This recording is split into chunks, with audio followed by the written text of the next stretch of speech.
Hi, everyone. Thanks so much for joining us today. We really appreciate your time. Just to introduce myself, my name is Philip Jerslow. I'm a National Director for Ross University School of Vet Medicine, and I'm very excited to welcome two of our student ambassadors who are currently going through our DVM program at Ross. We have Delia and Nathan, and today we're going to really just kind of have a conversation with these ambassadors so you can get some information about our DVM program, questions that you have. To kind of get started, there is a questions feature where you can type in any questions that you have throughout our conversation, and we'll make sure and answer all of those for you. And we can answer those in real time. So, there is a URL, and that's actually where you can share all of your questions. So make sure you type them in there for you.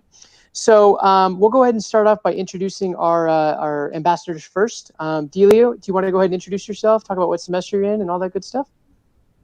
Hi, my name is Delia Larchart, and I am in the 6th semester at Ross University. I came from Florida originally and then Kentucky, so go Cats. We are, just getting into the thick of it here over on the island. Awesome, thanks. And Nathan, can you introduce yourself? Yeah, hello. My name is Nathan Zab, and I'm from the Cleveland area. I'm a Findlay grad, so hello to any Oilers watching us tonight. I'm in my 5th semester here at Ross. I'm almost in the thick of it. Just started my upper semester years. And yeah, it's been great so far and looking forward to the rest of it. Awesome. Well, thanks for your time. We know how busy you are right now in vet school, so we appreciate you taking an hour of your time to talk with us and these prospective students. So first question we have is, I'll pitch it to both of you. Maybe Delia, you can start out. Did you always know you wanted to be a veterinarian? And what is your dream job after graduation? Yeah, so I'm actually a non-traditional student. I did Parkinson's research first and did a lot of human medicine first.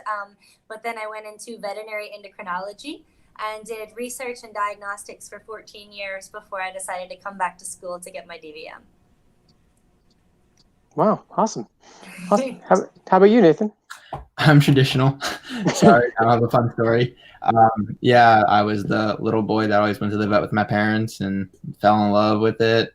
Went to pre-vet undergrad, like I said, Findlay, and then right to vet school right away. So I haven't really taken any time off of school, just nonstop. After I would like to continue my education with an internship and residency, see where that takes me. But who knows? Just living every day one at a time. Awesome. I feel like you need to build those short-term goals and then long-term goals. You can't just always focus on the long term. So yeah. Awesome. Okay, so next question. I think this is kind of a fun one. Maybe Nathan, we'll start with you.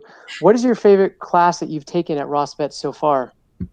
That's actually a good question. I was just talking about that in my study group today. I think it was ClinPath. I know a lot of people don't enjoy ClinPath because it's a lot of looking at like lab work and sheets, but it's just interesting. It's like you're playing detective and you just kind of look at all the values and you kind of know like already going into like, ooh, I think this is what's going on. And then you see the actual data and like, yes, I was right. Or no, wait, what was going on? And I don't know, it's just interesting. It always keeps you on your toes and it's a very fun class. The professors are great. Overall, every class has great professors. So that was definitely very interesting. Every day I look forward to going. Awesome. And maybe this is the same class, but do you feel which class that you've taken so far that you learned the most from, or maybe it's the same class? Ooh, they all have a lot. I'm currently in SAM, which is our small animal medicine 1 class. And that is definitely, I've learned the most in that class. And it's only been, I think, 8 weeks, Delia? It's week 8. Yeah. And I think I've learned the most in that come all the way up 5 semesters now. So it's a lot in a short period of time. So definitely when you get in your upper semesters, it's a lot. You learn a lot in a little. Awesome. How about for you, Delia? What's your favorite class so far, and which one do you think you learned the most from?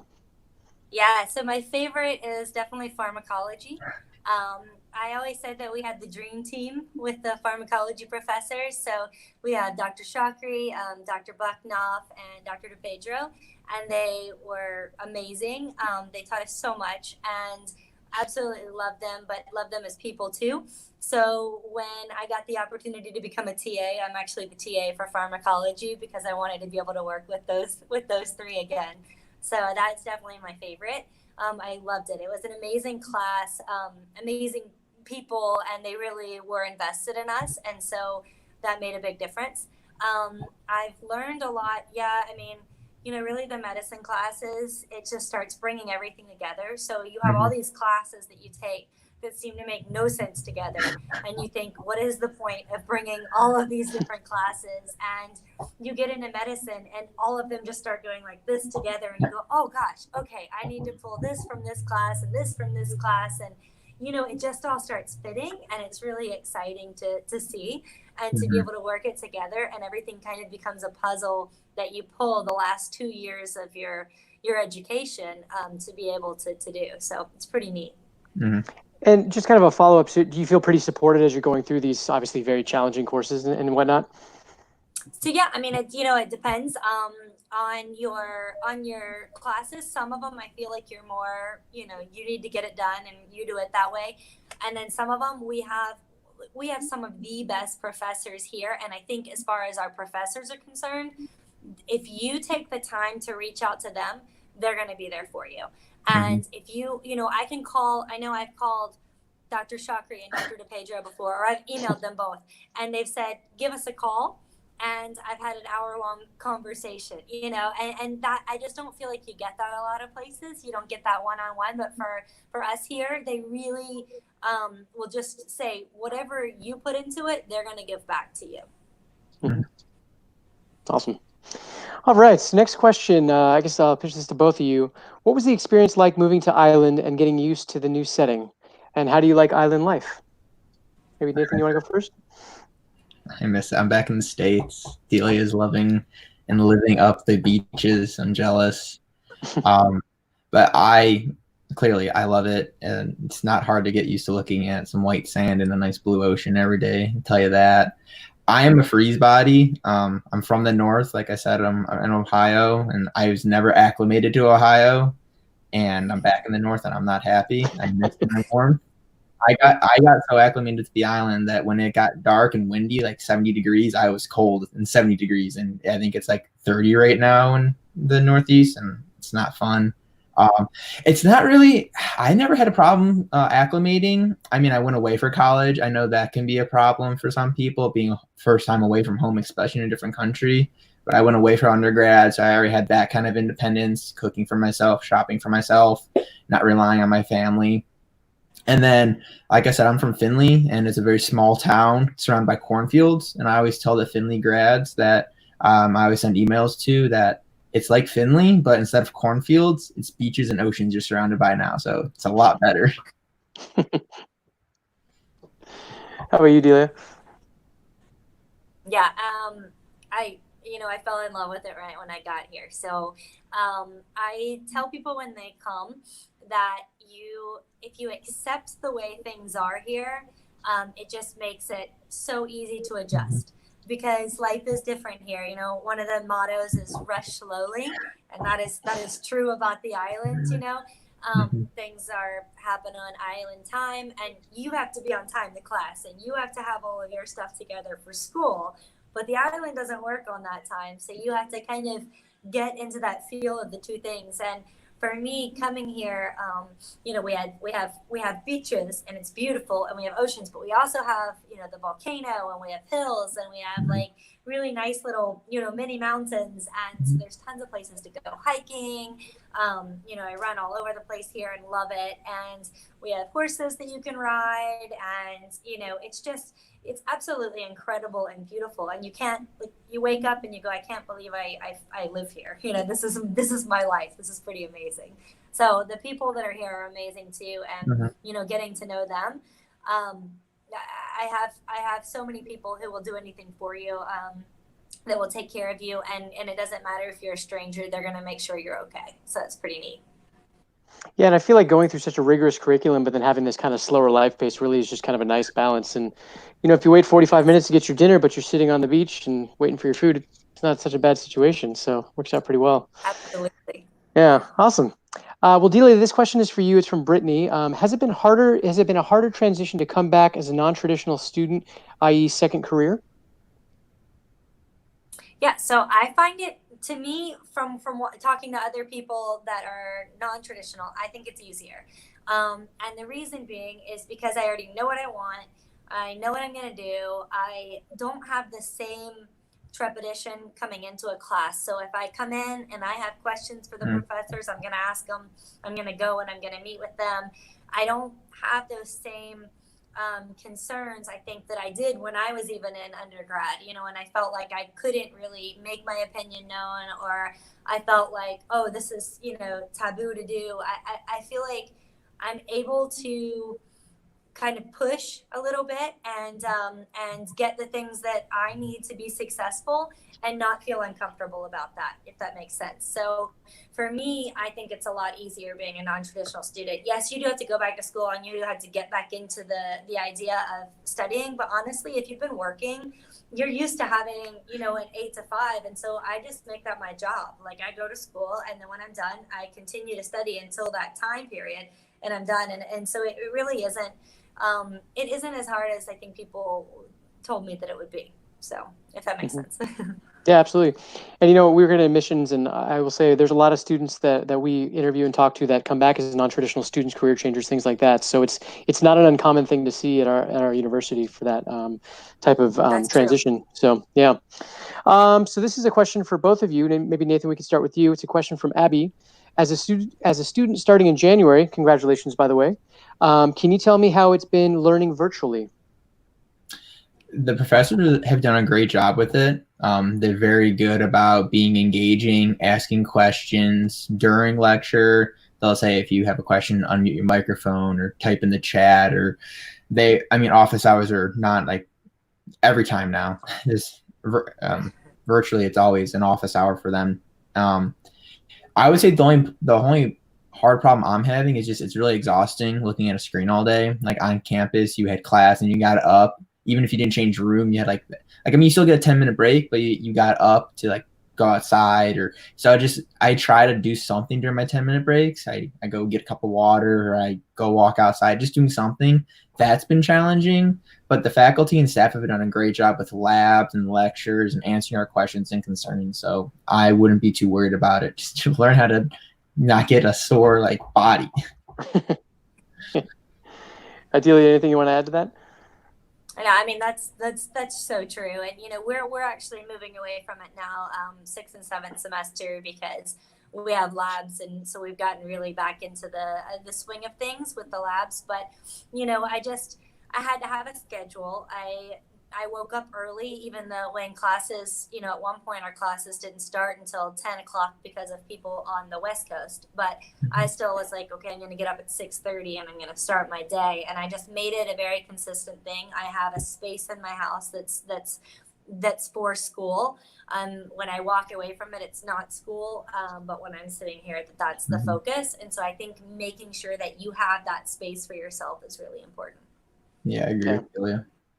Absolutely. And yeah, we've definitely tried to work on that when it comes to time zones, because obviously there's a lot of different time zones we're working with. So we're trying to accommodate students so that, you know, if you're on the West Coast, you're not waking up at 4 a.m. to start some of these classes, which, you know, your brain's not quite functioning that way yet. So we're trying to accommodate as many people as we can with that. So we actually have an admissions question really quickly. I'm a pre-vet undergrad now. How do I increase my chances of getting into Ross? You know, that's a really good question. You know, we do take a very holistic approach when looking at students. So we'll look at your GPA, of course, your clinical work, you know, things like that. But, you know, I think if you've held leadership opportunities on campus at all, if you've worked in research, if you've we're looking for well-rounded candidates. I think that's the thing. And maybe Nathan and Delia can speak to this, but, you know, being adaptable is very important. Obviously, you know, going to Ross, you have to have some adaptability. And I think being a vet, you know, that's a huge attribute to have. And so that's really what we're looking for. You know, your grades are important. Upward trends are very important, but we're really looking at you as a whole applicant when you're making your application. So when you're filling out those personal statements, really try and be clear and concise about what you want to say. I know you want to detail everything that you've ever done, which is great, but try and keep it clear and concise. Have someone else read it, maybe walk away from it for a day and come back and look at it. So those are just some things to, you know, maybe help your chances to get into Ross. But as an interviewer, I will say we want to advocate for students. We want to work to help you live your dream of getting into vet school. And so we really do take a holistic approach when looking at our students. So okay, so next question is from Bethany. Is for either of you, is there any language barrier that you've had to deal with since coming to Ross? We'll go to Nathan.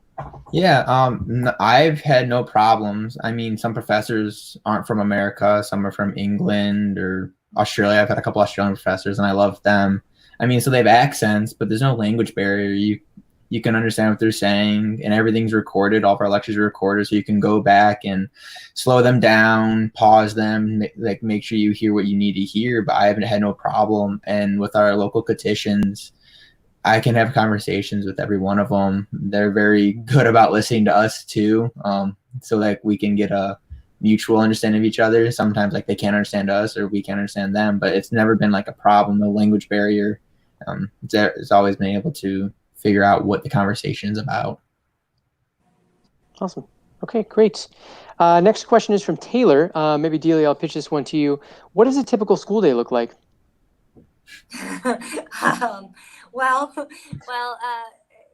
So before, when it was online, we were doing, quite a few classes a day.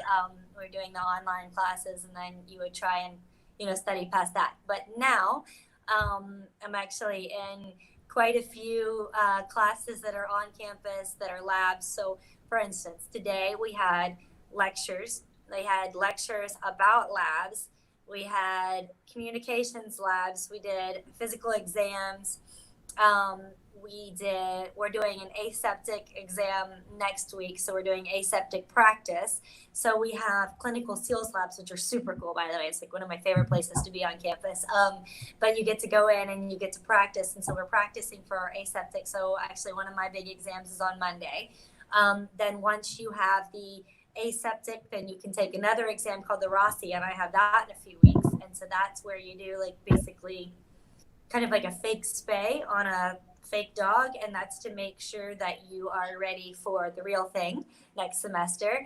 And so we have a lot of things going on right now, but I think it's just, where I am in my curriculum is a lot of hands-on labs, and I love that. I think that's the most fun. So, but even like last week, I got a call and asked if I could come and draw sheep bloods because they needed the blood from a bunch of different sheep to make sure they were good for labs. And so, we went in and drew blood on 150 sheep. Because they just sent out an email and said, does anyone want to come do this? So, there's a lot of fun activities that you can have outside of just your regular class time that can give you a lot of experience as well. Awesome. Thank you. Nathan, anything else you want to add or cover on that? No, Delia pretty much hit it right on the nail. Perfect. Awesome. Okay, so maybe Nathan, I'll start with you on this one. Isabel is interested to know, what are opportunities for large animal medicine at Ross Vet?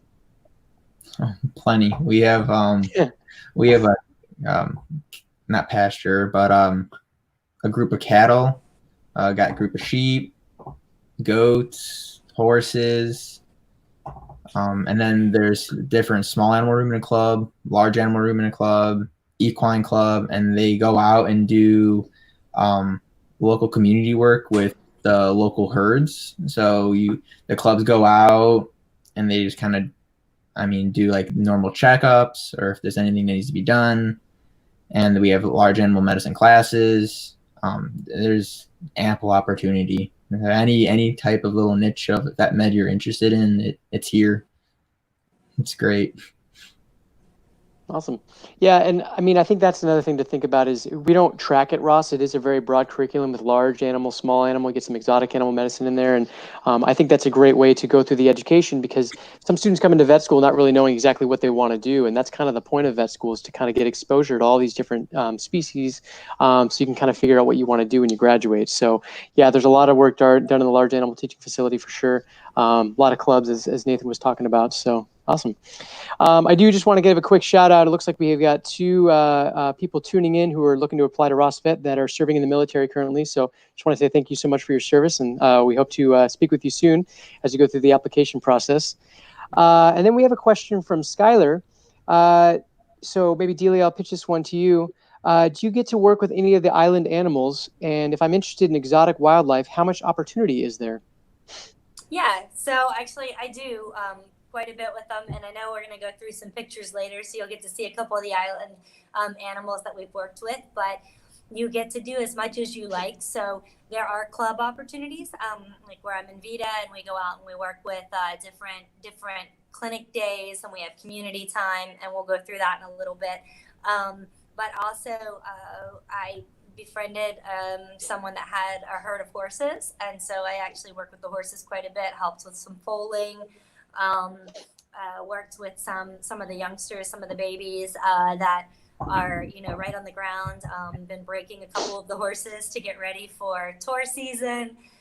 So we have quite a bit of opportunity for those community animals. As far as the exotics are concerned, there are 3 research colonies for monkeys that are on the island, and one of them is affiliated with the school. And actually, in your 7th semester, you can take time and go and work with them. But if it was something you were interested in, I would suggest contacting them earlier, because they may have opportunities of things that you could do throughout the semester as well, or throughout your time here as well. But we also have turtle work that we do. We have dolphin discovery. And so as long as you join some of the clubs that work with those types of animals, they can give you opportunities to go and work with the dolphins, or to go work with the tortoises, or to go work with the sea turtles. And there are even people that work with rays and different corals as well. So for us, mostly it's going to be monkeys and sea life, but that's the most of our wildlife here. Yeah, and just that is kind of a fun fact about St. Kitts, is we do have an overpopulation of monkeys on the island that outpopulate people about 2 to 1. So chances are when you come down, you're probably going to see quite a few monkeys running around. And the sea turtles are large leatherback sea turtles. And am I right? They get over 1,000 pounds, right? They're just these massive turtles. They're huge. Yeah. They're huge. And the monkeys keep stealing my tomatoes. Yeah. So if you want tomatoes, they're going to steal them. That's awesome. So really quick to kind of sidetrack for a second, Dealey, we have your picture of your dogs up there. Do you want to maybe kind of explain the photo there? Yeah, so perfect. That's a great segue. So this is from a clinic day with Vita. And so what we did was we set up a community outreach day. And we do these every semester. We do every month we go out and we actually do things at different farms throughout the island, and we travel around and go in and meet with different groups and different farmers and things like that.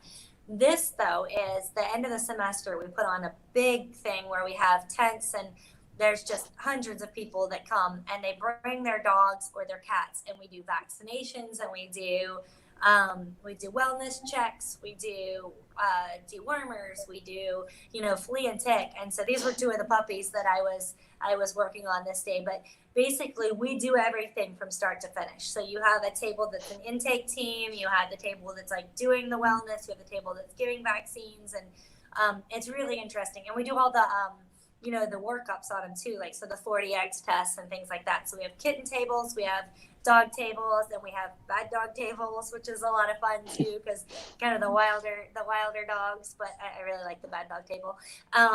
But it's amazing. And so we get this opportunity to actually give back to this community that that we are guests here, and that it's really become, for me, it's become my home. So I want to do something to be able to give back to them, and this is a great opportunity.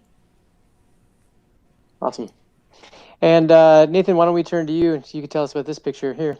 Yeah, so this was during my first semester. It was for surgery club. It was a anastomosis wet lab. Super fun. And this actually was what kind of got me into surgery club. And I'm actually now the president. And I've had great fun with it. Sadly, my time has come to an end. We have to pick a new president, but I've had so many memories, so many great opportunities, made great connections with the professors that you just might have not gotten to. You maybe had them once in one class when they were kind of rotating through, and it's just a great way to build your skills, relationships, your knowledge. A great way to get involved. Plenty of clubs on campus overall. I mean, again, like I said, if any little niche of vet med you're interested in, it's there, and there's a club for it, or there's a professor that does research in it, or like did a thesis on it. And so there's some way, somehow, if you're interested in it, you can make it happen. New clubs are always being popped up all over the place. And yeah, surgery club does all kinds of different wet labs. We do a aseptic technique wet lab, so you learn how to gown and glove. We do a suture wet lab, so you learn how to do different suture patterns. Anastomosis wet lab. We did a fracture repair. We've done bandaging, and I had a bunch more planned, but we went virtual. So some things have been put on hold, but stay tuned because hopefully they'll take off one day for the new president, the new club members. And that's awesome. And you started in that club in semester 1, so you got a lot of that exposure pretty Mhm. early then. That's fantastic. Awesome. Awesome. Well, keep going with the pictures here. Delia, do you want to talk about this one right here? Yeah, of course. So this is actually Mount Liamingwa, which is our volcano. It is dormant, but it is an incredible hike. You know, it's over 3,000 feet that you climb to get up to the top. And when you get up to the top, you're actually looking down into the crater. So that's actually the inside of the crater there. And I chose this photo. My dog and I go hiking everywhere. She's my one-eyed Jack Russell. And we go hiking everywhere, and she loves to go hiking up this volcano. But there are places like this all over the island. So you really get to have that, you know, adventure while you're here. And it's pretty amazing and incredibly beautiful. How long of a hike is that? So the fastest that I've done it is in 3 hours, and Wow. I've taken a group that took us 7.5 before. So Wow. you can get it done in 3 hours. It's generally going to be 4.5. But I've also climbed the summit, which is that point that I was looking at over there. And the point that I was looking at in the distance is the summit, and that took 11 hours for us to do because we had to rebuild the trail up to it. Oh, wow. That's dedication. That's awesome. Awesome. Yeah, All right. Oh, I'm sure. Yeah, that's great. So Nathan, let's talk about this proud picture you have posted here. What's that about? Yeah, so Ross does an award ceremony to honor your great curricular activity. I chose this picture to show that there is a perfect like work-life balance. Like me and Delia are involved in clubs, doing all these activities on island, but you also have that time to set aside, dedicated to your classes. Just don't forget why you're here. Like, I mean, it's super exciting. I mean, we're on a new island, all these clubs, but make sure you do take care of what is needed first. Like Delia said, it's a job 8 to 5, and then after that, you can do what you want. Just to remind yourself just why you're here, and if you put the time and effort into it, and you can do it, it's definitely doable, and we're all doing it. So. Yeah, and I think that's a good point to bring up. We have something on campus called the Student Success Center, which is really designed for students to help learn how to study in vet school. We have one-on-one advising on campus. We have a counseling center, so if you need someone to talk to about going through a rigorous curriculum or being away from family, bottom line is we want to provide you a lot of support down on campus throughout your time there. And so ask questions, reach out for help. You know, that's what the faculty and staff are here for. So yeah, awesome. So let's get to some more of these questions. They're kind of rolling in pretty quickly. We have Ashley here saying, have either of you been in vet prep? If so, do you feel it helped prepare you more for vet school? So I'll pitch it to maybe Nathan. I was not in vet prep, but Delia was. So. Oh, I'm sorry. There you go, Delia. Yeah. Yeah, I was in vet prep, and I went because I was a non-traditional student and I hadn't taken an exam in so long. So I went for that, but it was amazing. We learned a lot. We got really well prepared for the upcoming semesters, and so it just made everything much easier transition to move into school. I really enjoyed the program. I actually got the opportunity to do a lot more on islands because the program, that vet prep program, is good, but it is not nearly as rigorous as the other programs are. So it does help give you a really good base, and I'm still using things that I learned in vet prep now, and I'm able to, I was able to teach and TA and tutor because I had learned things in vet prep that other people hadn't gotten in our semester. So I have enjoyed it for those reasons. Awesome. Okay, so next question is from Alicia. What is your best piece of advice for people who want to apply to vet school? Maybe Nathan, let's start with you. Best piece of advice to apply to vet school. How I went about it was I tried to shadow or get some activity with every type of vet med I could think of or that was in my area, just to see if I can see myself doing every bit of it. I mean, I know a lot of people go into research or large animal, small animal, but I wanted to kind of get as much information as I could because, I mean, like our one professor, Dr. Little, he was a large animal professor or a vet, and then one day he became a small animal professor because like it just wasn't in that area, just large animal med wasn't like thriving. I believe that was the the idea of it. I'm sorry if I butchered that, but you never know where your path's going to take you. Or if you go back to academia and then now you're really not practicing, you're teaching and doing research. I wanted to know if it was all everything that I wanted it to be. And I would say that would be my best piece of advice. Just kind of get to know about every piece of that mix. Everybody just thinks vaccines, dogs, cats, but there's so much more. Awesome. Delia, any advice you have for people who want to apply to vet school? Yeah, I mean, like Nathan said, just try and get out there and do as much as you can and be as involved as you can. I felt like, they looked at me as a whole. I had done community outreach already, and I think Ross found that to be a really good thing. So I didn't do it for Ross. It just happened that when I got here, that was one of the things that they had really looked for and liked when I was talking through in my interview. And just I had research background and stuff. So for me, that was more of what it is. But, I think just being able to be very realistic about yourself and what things are that work for you, and being able to showcase your own characteristics, because I think they're not looking for a cookie cutter mold like a lot of the schools are. So if you go and you're truly yourself and you're like, this is what I'm passionate about, they're going to see that and they're going to feel it. And I think that's going to be what makes you stand out amongst the other students. Yeah, definitely. And this is actually kind of a great segue into this next question. How do I stand out from other applicants? You're not compared to each applicant. The admissions committee will review you as a person case by case. They're not going to compare you to another student they reviewed earlier in the week or anything like that. It really is, they're looking at you as an applicant. So, I think ways to stand out is, really talk about why you want to do this. So I've been with Ross for about 7 years now. I've interviewed a lot of students in my time, and if you love cats and dogs and you really just want to help, that's great. But we need to you need to get a lot more than that, because obviously vet medicine is so much more than that. So I think getting that experience in the field, obviously seeing the real life case, what happens in a clinic every day and dealing with difficult clients and all those kinds of things, I think it's really important to really make you a well-rounded candidate. But again, like I was kind of saying before, ways to stand out.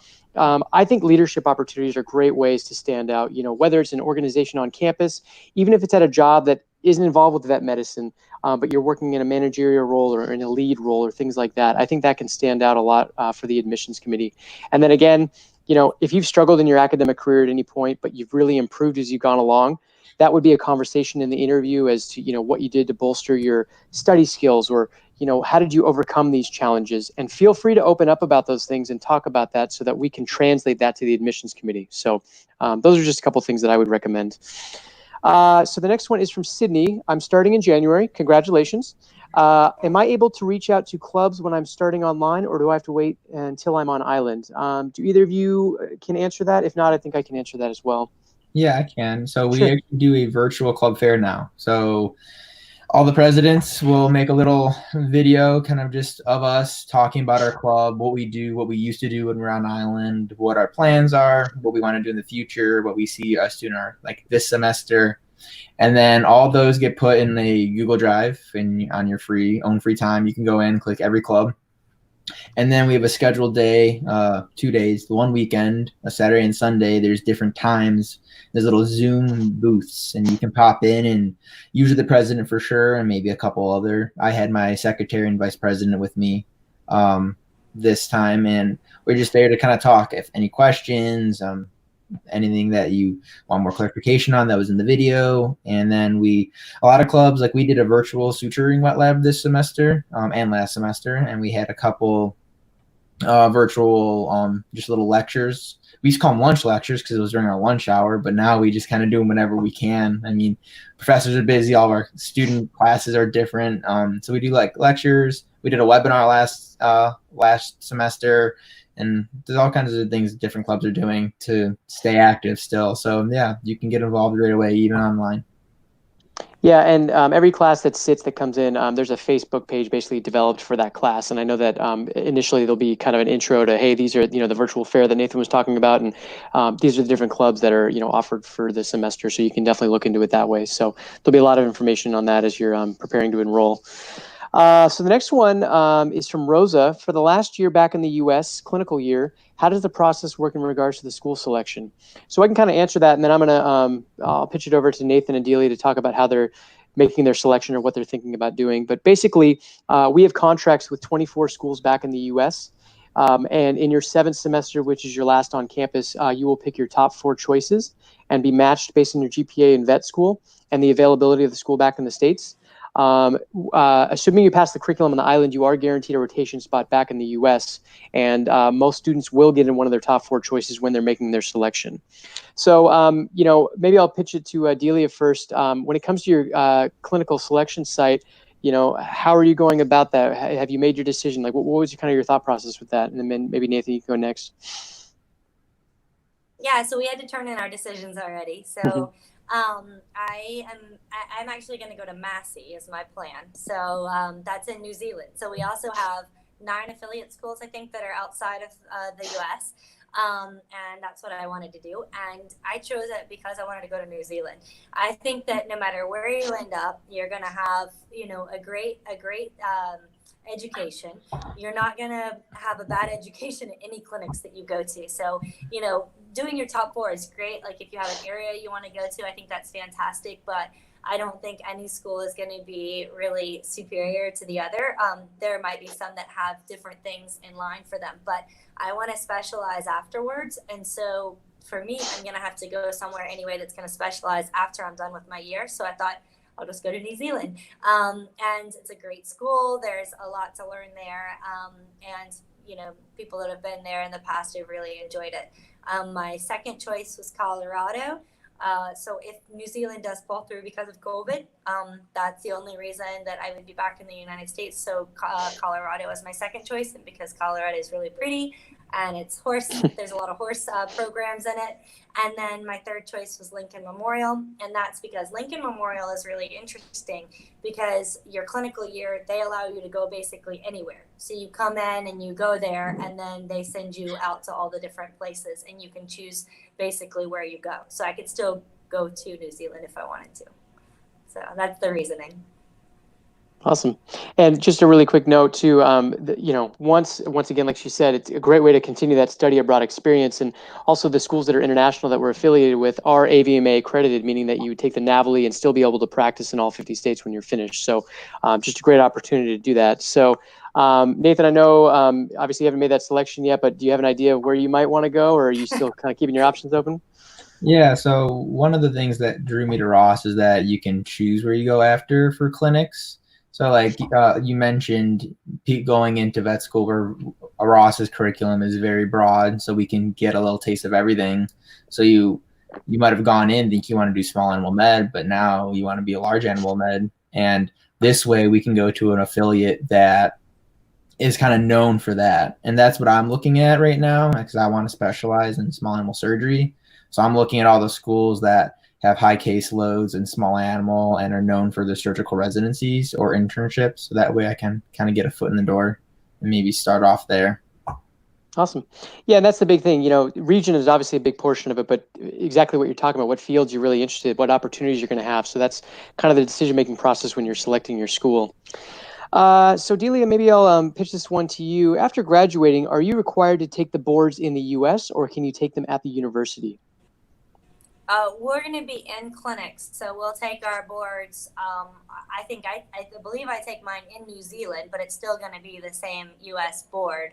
So it depends on where you end up in school, but I won't be physically in the U.S. to take the NAVLE. But we'll take it, and you have 2 times a year to take it. So I'll probably take it at the end of my clinics. You can choose to take it kind of near the beginning or near the end, but because I haven't done enough small animal clinicals to feel like I'm comfortable with that yet, I want to have all the time that I can to study for it and be ready, and then just know I'm gonna, go kill it. Awesome. All right, next question. This is from Leslie. Nathan, I'll pitch it to you. Talk about the safety on the island. How safe is the island, would you say? Very safe. I mean, do you leave your doors unlocked wherever you are? I don't leave my doors unlocked in Cleveland or in Philadelphia. I mean, it's kind of anywhere. It's like it's your own comfort level. How safe do you feel wherever you live? I lock my doors in St. Kitts and I lock them in the States. I don't feel any unsafe in either place, but I still, like, for my own just kind of sanity. The locals are very nice. They, like Delia said, they will drop at a drop of a dime. They'll help you, and they are super nice, and they've always reached out, and I've made friends for life on the island, and I wouldn't trade that experience for anything. Yeah. And I would say, like, I run a lot on the island, and I've run all over in the rural areas, everywhere. Never felt unsafe. In fact, I was running at like 11 o'clock at night in one of the areas, and they kept stopping me to see if I needed a ride somewhere because they were worried that something was wrong if I was running in the middle of the night. And I kept having to explain that I was doing it on purpose. And but, you know, I mean, it literally all these people that I didn't know, and then, you know, when they realize what you're doing, then they cheer for you. So then you have clapping going down the road at, 11 o'clock at night as everyone's cheering you on to run faster. And so it's pretty hilarious. But people are amazing here, super sweet. The crime that's here is what they call crime of opportunity. So, like, if your door is unlocked, like, somebody might take something, but you rarely even hear about that. It's super rare to hear about that. And we have also Ross security that drives the island. So you actually live in Ross approved housing. So even you might live in the dorms your first semester, but then you can move to your own housing. But they suggest that you do it by Ross approved housing. And what they'll do is they'll actually send the Ross security to each of the houses that are on the patrol. So you have them running all the time, like all night long and everything. And if you have any issues, you call Ross security, and they're there immediately. And then they send out a thing saying that there was something they were worried about in this area, but it was nothing. And you all get an email about it. And so, it's super safe. I mean, I can't say that everything's going to be perfect everywhere, but I feel much more comfortable running in the dark here than I do anywhere else, so. Yeah, I was going to say, I feel more safe on the island than I do in the States. There's not many places I'd go out at 11, 12 o'clock at night and feel safe in the States. But anywhere I go on the island, I don't have any worries. All the Ross-approved housing has bars on the windows, security cameras.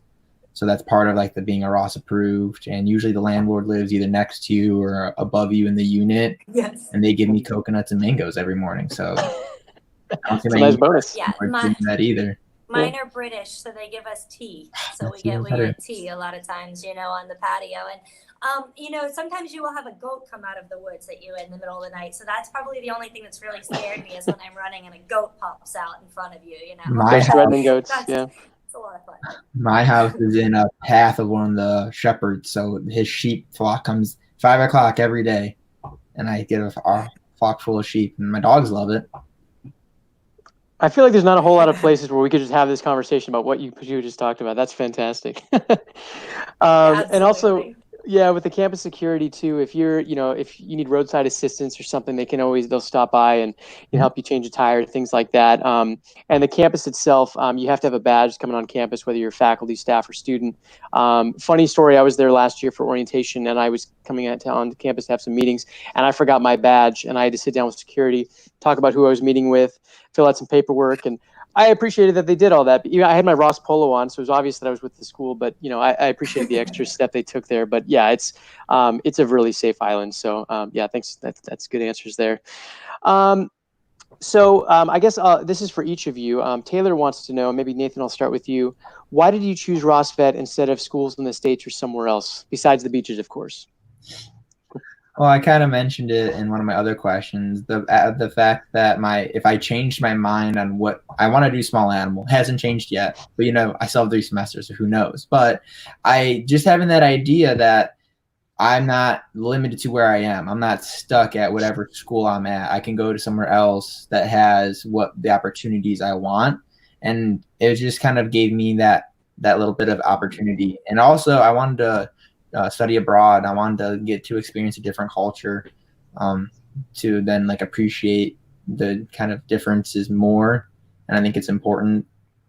Those are the 2 big things that kind of really drew me to Ross. Awesome. How about for you, Delia?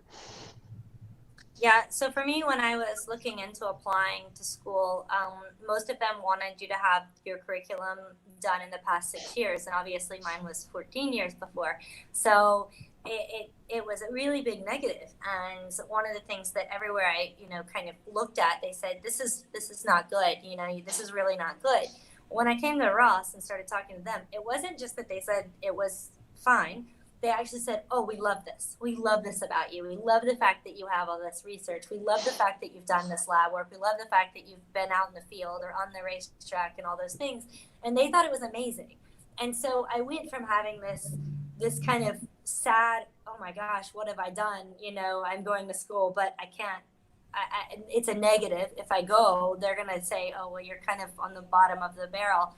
Ross was like, "This is what we love about you." And so everything became just this flip. It just flipped and everything was positive. And so when I came here, I felt like, oh, I'm going to be successful. I'm going to be really good here because they think I'm going to be successful and they want me to be here, So it was very exciting for me and it just completely changed the process. Awesome. Next question. Do you have any recommendations of how someone could get experience with animals before applying to vet school? Like what was the best way that you kind of found to get maybe volunteer experience or work experience in the field first? So like I said, I was traditional. So I was the little kid who went to the vet, and that's how I kind of started. My family's veterinarian. I went there on the weekends, and I just cleaned kennels. That's how it started. And then eventually I watched surgeries, and then I helped hold animals or give injections. And then as I moved into undergrad, I went to a pre-vet undergrad. So I got a lot of experience there with our school animals. And then also with our pre-vet programs, we did some stuff with clinics around us too. But I would just try to go to any clinic you can and see if they would shadow. I find shadowing is actually more informative, because when you work, you only kind of work. So if something cool is going on or there's a learning experience there, you can't see it or be a part of it if you're working. If you're doing what your job is, which is important, you need to do what you're supposed to do. You can't just drop whatever you're doing. So I tried to shadow as much as I could, which is hard. We're in undergrad. We need money because we only have loans. But I mean, it's you pretty much free labor. You just kind of follow a doctor around and just do as much as you can. And I shadowed at a specialty practice, and I learned so much there just shadowing. I just walked around with different doctors, and eventually they offered me a job. But that's how I did it. I just kept asking. A lot of people deny you because they say we only take like third or fourth year vet schools, and I got that answer so many times. I was like, how am I going to get experience if I need to be in vet school? That doesn't make any sense. But don't get discouraged. There are clinics and hospitals out there that will take pre-vet or undergrad students, and it's worth it. All right. Adelia, anything you want to add to that, or? I mean, I worked with horses, so I more was on I was on the farm since I was little, like, riding horses. But when I went to school, I actually worked on the racetrack. So I was one of the track kids, and got a lot of experience because you really do kind of have to do a lot of like vet tech type work while you're working on the racetrack. And then I started working on farms and doing night watching. So I would foal out mares. And so I did that for years while I was doing research. And so with the research that we were doing, I would just ask my boss, I would say, I have an idea and I want to do this research project. And he would say, okay, go for it. And so I got to do a lot of different projects. I think, you have to ask. You won't get to do something if you don't ask. So just ask and just keep asking, and somebody's going to say yes. So awesome. Yeah. And I mean, you got to think too, some of these vets, that's how they all got started working as a kennel tech or, volunteering or cleaning things whenever they had to, because, that's how you get that experience. But, and that kind of actually, that's a good segue to the next question. I don't know if either of you can speak to this, but can you, either of you speak to research at Ross Vet and how that takes place? I don't do research here, but I have finished getting published. Last couple weeks ago, I got another paper published, and so I have been able to continue some of the stuff that I was doing before I came. But I do have friends that are in research here, and I have one friend that's in my semester And then next semester, she's actually going to take a year and stay here and get her master's while she's on island. And then she'll do 7th semester after that and then go on to clinics. So you can do that. And it's pretty cool. And they're very supportive of it. And they will figure out what do you want to do? What's your interest? You know, do we have a project that you can jump in on, or do you have something specific that you want to do? And they're really supportive of helping you with that. Yeah, I don't do any research at Ross, but these professors are always sending emails looking for a new research student to join their team. And I think there's it's like a, not like academic success, but it's kind of like the same idea that's like, you kind of go there and say, hey, I'm interested in research. And they say, these are all the teams currently. These are the research. And it's some of them are paid. Some of them are volunteer if you just want the experience. So there's that too. But there's so much research at Ross, and there's professors are always doing different things with wildlife. A lot of the core research, ray research, sea turtle research. So it's always cool. Yeah, definitely. I want to make a quick note. We've got about 8 minutes left, so if you have some questions left, feel free to type them in for our last 8 minutes. But the other thing I'll say about research is, yeah, definitely. So you can volunteer in certain projects. You can work as like a research assistant where you make a small stipend per semester. And what Delia was talking about with the master's in research is that's kind of like an intercalated version of doing it. So you can do your DVM for a certain period of time, then take a year to do a master's, and then finish with a DVM and graduate with a dual degree. Or there's a way to integrate it so you can do them both together. I think a great way to get started, though, is working as a volunteer or assistant just to make sure it's something that you want to do, take on additional coursework, just get your feet wet in different research projects that we have, and you kind of go from there. But yeah, there's a new pathology building that was completed about a year and a half ago. It's a beautiful facility, so definitely opportunities for research on campus if you want to do that. So this is a really difficult question for, I'll start with Delia from Taffy. How is the food on campus and on the island? Okay. So, all right. That's not difficult. I love food. I eat all the time, by the way. Like I am, this is my question. This was meant for me. But no, I love to eat. So if you are trying to have your American brands that you want, you can find them, but they're going to be more expensive. But if you're adventurous, there are tons of places to eat all over the island. You can stop on the side of the road. We actually just did this fat roll around Boss Terre last week, where we actually went around to just hole in the wall places after hole in the wall places and try like everything, like goat water. It's amazing. It's like a mutton stew thing. Fantastic. There was this succa, which is like a push-up pop, and it's coconut and it's incredible. I don't even know. I've already been back 3 times. It's a problem. It's only 1 EC, which is like 35 cents.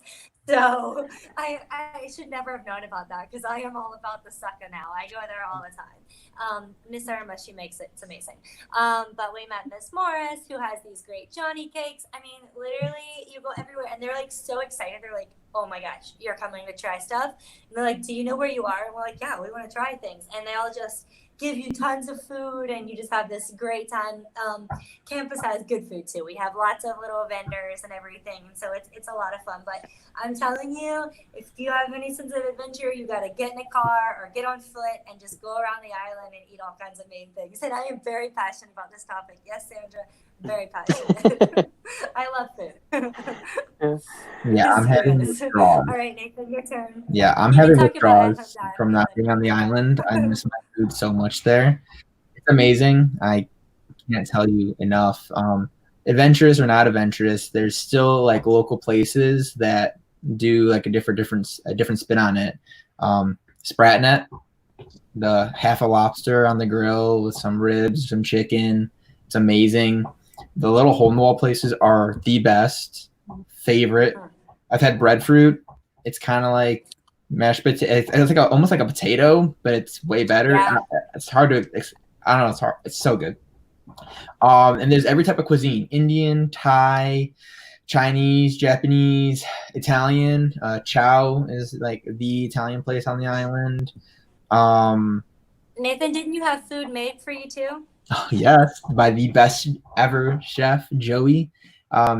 I don't know if anybody's gonna fulfill his legacy of catering to the students, but he did meal preps for the students, and it was amazing. That's actually my boyfriend. So he is a chef that's on an island. So Yeah, he does the food for a lot of the students. He did like a local spin on like his dishes, so it was like you're still eating St. Kitts food, but you weren't going out to get it. And, I mean, it was amazing. I mean, me and my fiance just keep talking about when can we go back. I mean, I was deprived of almost a year off island, and so much food I'm gonna eat when I go back. And I don't know. It's different. Like Delia said, it's rushed slowly. Nothing is like yeah, you can go anywhere here and you can get sit down or take out like 10, 15 minutes of your food, but you will wait 45 minutes, like Philip said, at the beach, which isn't bad, but it's just so good no matter where you go. I mean, you can get the same thing at the same like different places, but they all taste different because of just how they cook it, which is awesome. So you can get a burger here or chicken here, same exact thing, but they taste it. It's just, I don't know. I love I mean, food. I had one day that I wanted like the breadfruit that he's talking about one day. And I stopped at this guy that I know that smokes them really well. Like he puts them on a smoker. And so I said, oh, you're going to have breadfruit. And he said, yeah, not too long. And so we sat down just to hang out. And he said, it'll probably be about an hour and a half. Here's a beer. And like hands me a beer, you know, and he's just, that's just how it is. They're like, it's only going to be a little bit, an hour and a half, you know, but it was great. And we ended up just having a great time talking to these people and getting to know more of our like island family. And it's just amazing. It's a whole experience, you know. Definitely. Favorite part of it. Food is very important, and it's very well covered at Ross or in St. Kitts. So yeah, you're good there. I'll throw in my one story. I went to Timothy Beach once when I was down there, and I ordered fish and chips one night, sitting on the water. It was fantastic. Next night, I was like, I'm going to go back because it was just so good. I ordered fish and chips again. It was a totally different dish of fish and chips, but it was equally as good. It's just what they caught that day. So it was just, but they're right. The food is fantastic, and Spratnet is one of my favorites. So, all right. So we got one more here that I'll go ahead and answer. How do I record my progress of experience in order to show it on my application? So that's a really good question. So we don't take, timesheets and things like that. If you have an idea of how many hours you basically worked somewhere, whether it's a couple hundred, couple thousand, whatever the case is, put basically an average of what that is.